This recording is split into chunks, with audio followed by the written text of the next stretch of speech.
Da, da, da, da.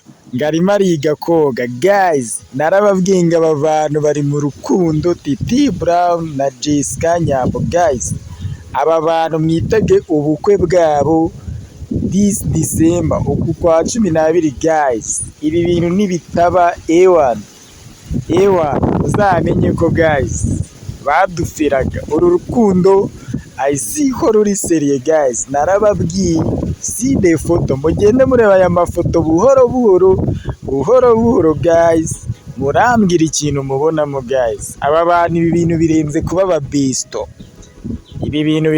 ababesto. Guys, nta wundi muhungu ndabona Jessica yifotozanya nawe gutya. Ibi bintu ntago bisanzwe. Si guys, hano ni mu matora ya muzehe, muri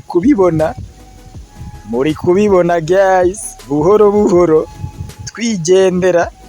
Iyi couple sinjya nyimenyera njyewe, babwira ngo mujye mukora subscribe tujye tubana hano guys umunsi ku munsi. Ngira ngo muri kubona amafoto bahora bifotozanya buri munsi. Guys, ibi bintu birenze ababesto, nta babesto ndabona bameze gutya kuri iyi si. Never guys. Iyi couple ndayikemanga ko mu minsi mike baratwereka show. Rero ni muri mushyashya ukunze iyi couple, ukunze ibiganiro mugezaho umunsi ku munsi entertainment, kora subscribe. Ciao, ndabakunda.